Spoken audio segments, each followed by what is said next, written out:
résumer un petit peu les paramètres qui influencent l'efficacité du refroidissement. Je sais peut-être qu'il y en a d'autres. Alors, le taux d'injection, le rapport des quantités éliminants, le rapport des masses volumiques, le nombre de Reynolds, l'intensité de turbulence, le gradient de pression, on n'en a pas parlé cela.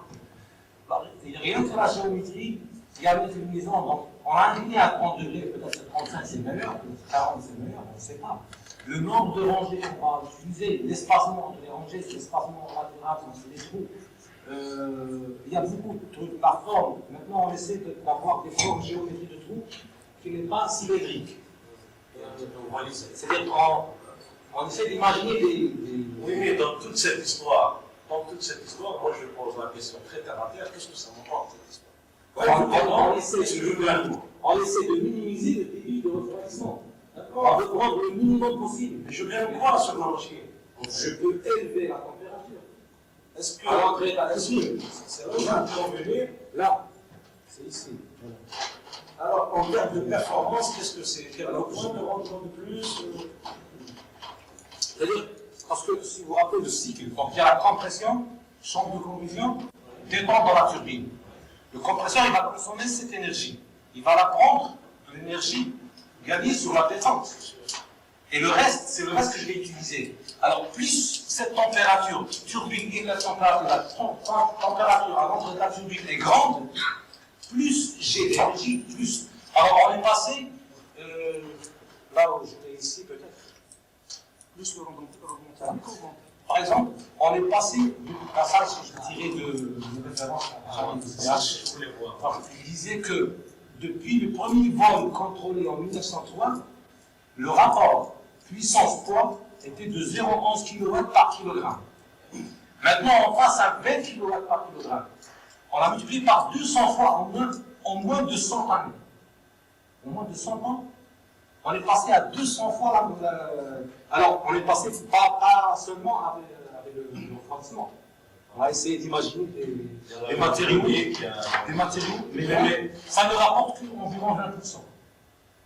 Le meilleur rapport qui a été apporté, c'est à partir de 1960, c'est en refroidissant les ordres, les structures, surtout le premier étage. C'est le premier étage qui est en question. Parce qu'après, ça va faire un rechute. Donc, et on peut aller au-delà. On imagine un petit peu la suite. Je ne sais pas si je réponds à votre question. Oui, moi je voulais. On peut utiliser une température de plus en plus haute et ça c'est protégeant de l'état. C'est beaucoup plus simple dans mon esprit. Je voulais simplement savoir que ces techniques de refroidissement partiel, de combien, grosso modo, ils améliorent le poids spécifique, ou de combien, grosso modo, ils s'améliorent. C'est un point clé dans la technologie moderne. On ne peut pas concevoir de turboréacteur, de tuyau à gaz sans refroidissement. Sinon, c'est pas. Est-ce que le rendement et la puissance, le rendement dépend de la température. Est-ce que tu as des contacts directs avec des laboratoires qui mènent des mesures expérimentales sur ce type de. À part l'Italie, il va autoriser à utiliser Pour le moment, tu n'as pas de contact.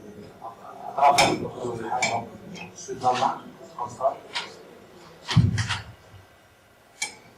Et encore une fois, je vous remercie et je vous souhaite plein succès pour vos travaux futurs.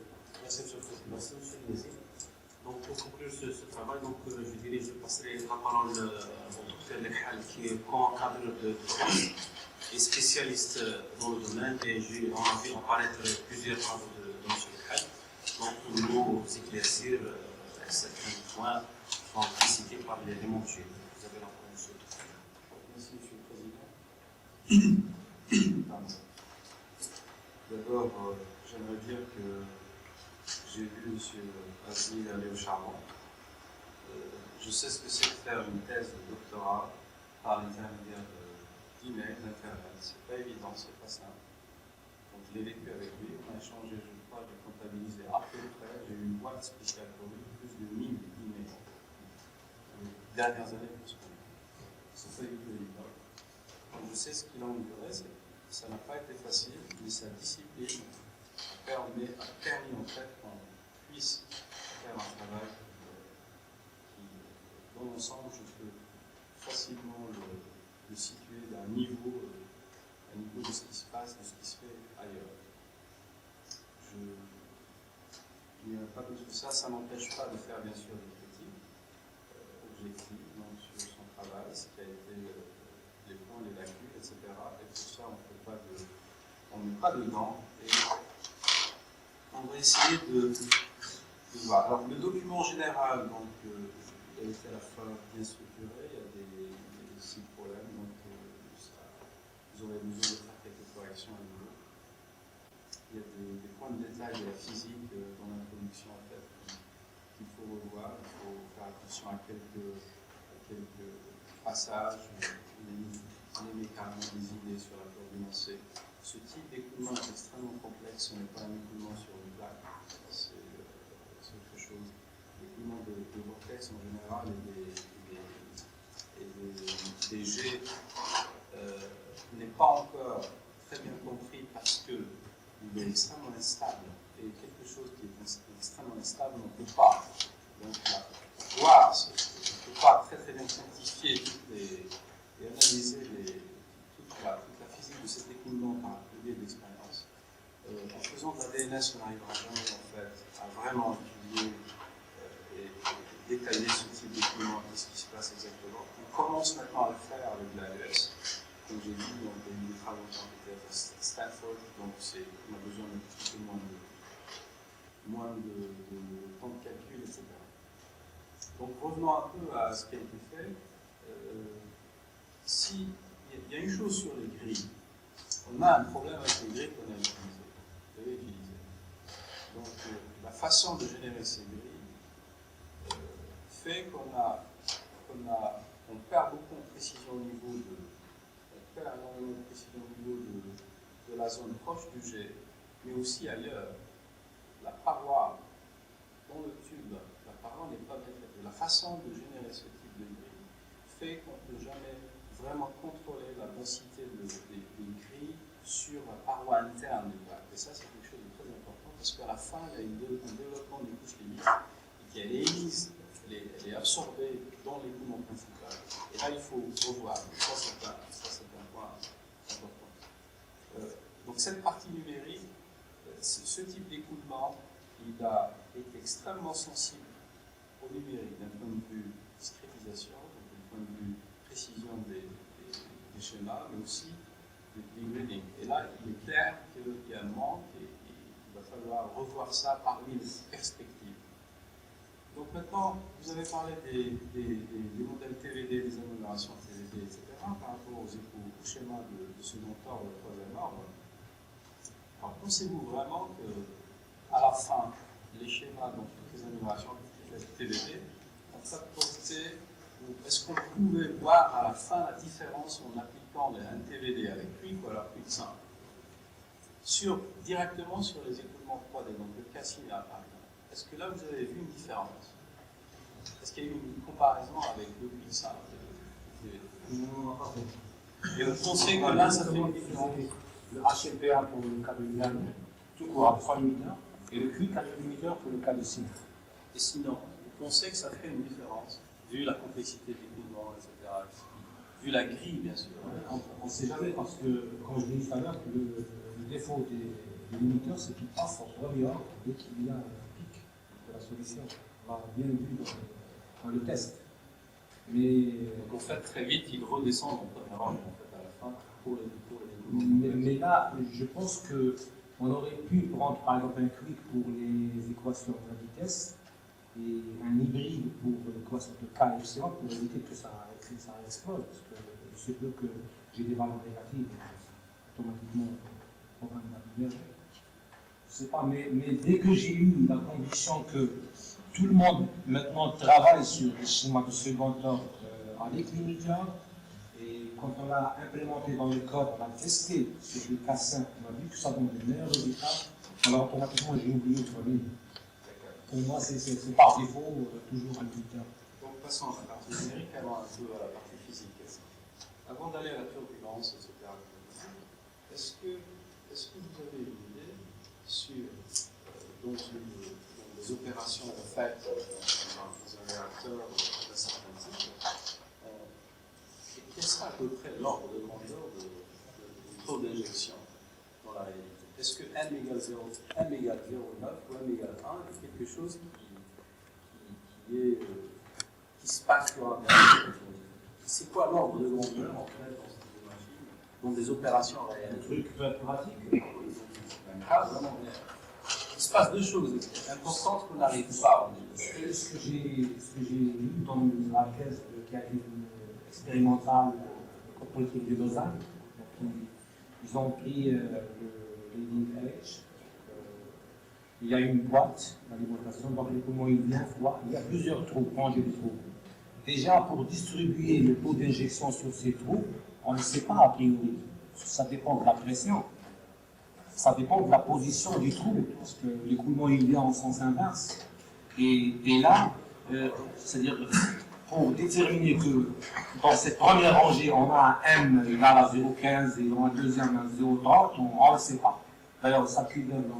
Mais donc, en la réalité, ce qui se passe dans une machine qui est à 10 000 mètres haut, c'est des taux qui sont 10, 20, 30 degrés. C'est ça le problème. En fait, on ne peut pas vraiment, ce qu'on peut dire, on ne peut pas vraiment les simuler. Et c'est dans cette direction qu'il faut peut-être essayer de voir.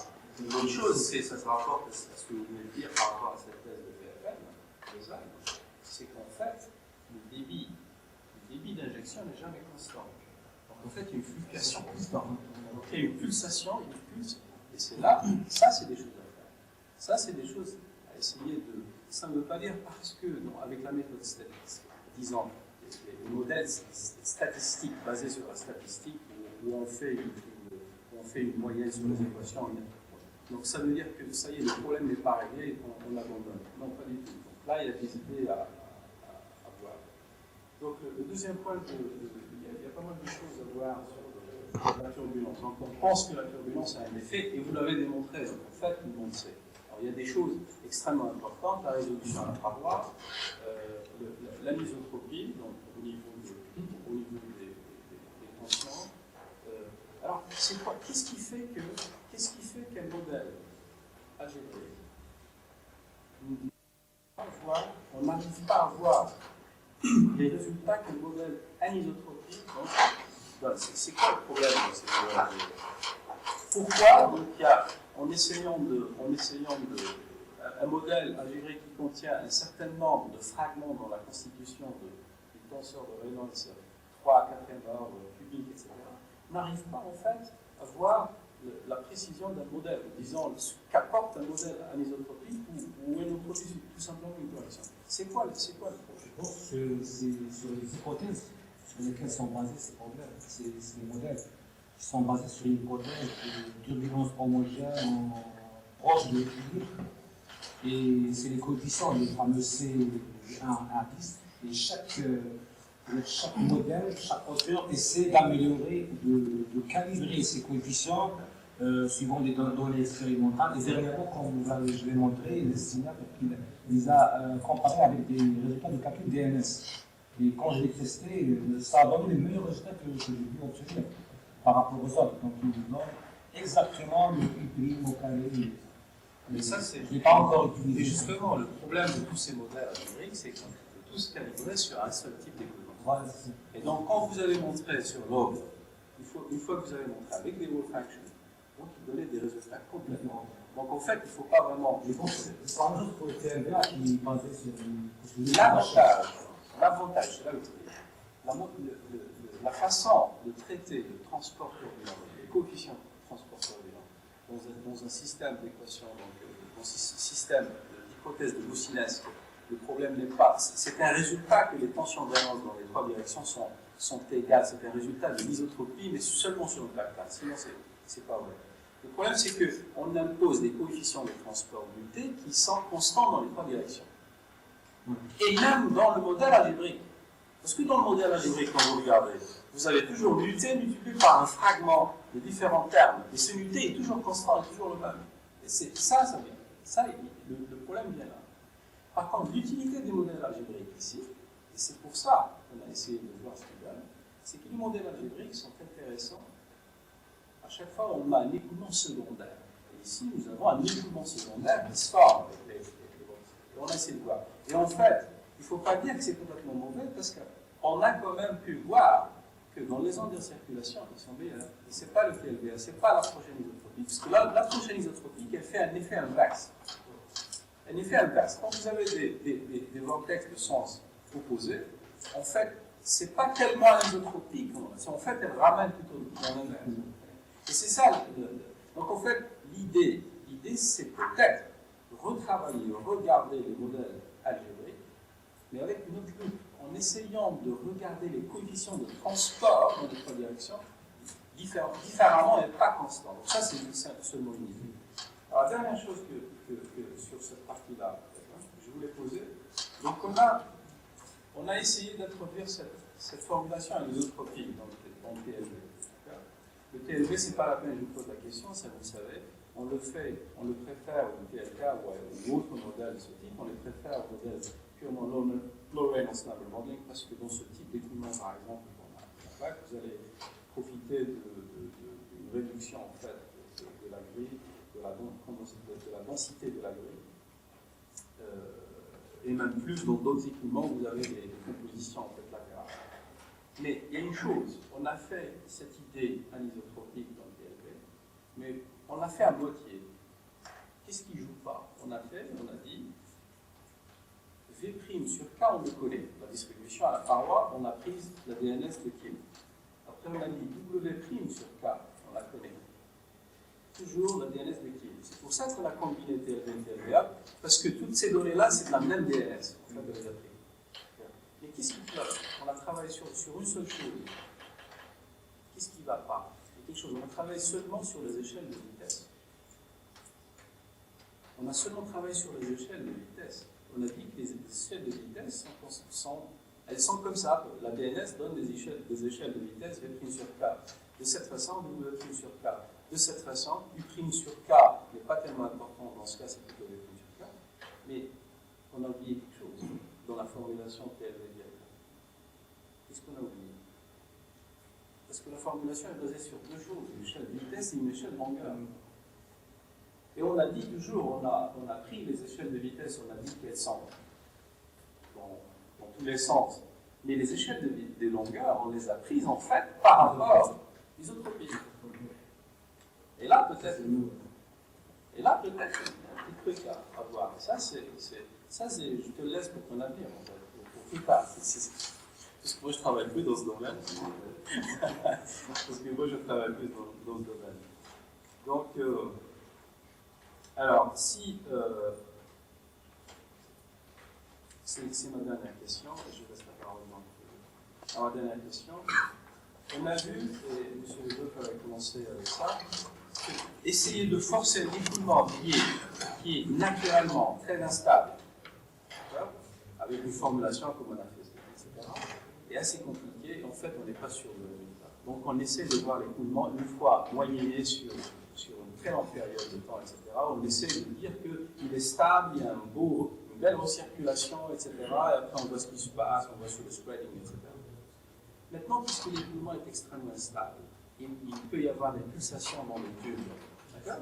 Comme on a dit, en changeant la pression totale dans plein homme, en fait, on peut le faire, ça. On peut faire ce type d'écoulement, etc. Qu'est-ce qu'on pourrait faire? Puisque je sais qu'on ne va pas pouvoir faire de l'AES immédiatement dans ce genre d'écoulement. Qu'est-ce que vous proposez? Qu'est-ce qu'on ferait? Tout simplement. Si on ne peut pas faire de l'AES, exactement. Alors pourquoi un code non stationnaire pourrait donner quelque chose ici? Parce qu'un code non stationnaire, après tout, on applique une moyenne sur la turbulence. C'est-à-dire on va essayer de filtrer les échelles de turbulence. Pourquoi dans ce cas-là, ça pourrait donner quelque chose? Pourquoi? Parce que l'instationnarité de l'écoulement, cet écoulement est instationnaire. Il y a des grosses structures, il y a une homogénéité des structures. Il y a de très grosses qui sont justement ces détachements, etc., du jet, etc., tout ce qui se détache dans le sillage, etc. Ça, c'est des grosses structures. Le reste de la turbulence, la petite structure de la turbulence, en fait, en faisant de non stationnaire, on pourrait en fait séparer, parce que le non stationnaire peut capturer, séparer entre les grosses structures et les petites structures. Les grosses structures qui sont inhérentes à ce problème, donc toutes ces interactions, etc., il peut les avoir, mais les petites structures de la turbulence fine, il va les filtrer à nouveau. Et donc là, vous pouvez voir en fait un écoulement extrêmement complexe, et vous pouvez l'avoir en fait. Moi, j'ai confiance si on essaye de l'instationnaire, en essayant de filtrer moins la turbulence, en essayant de travailler sur un écoulement qui est presque laminaire à retrait, de telle façon qu'on a des échelles petites, des échelles de turbulence petites, je crois qu'on peut voir quelque chose avant de passer à l'ALS. Et ça, c'est dans les perspectives. Faire de l'instationnaire dans vos projets. Bon, encore une fois, je parle. Vous avez appris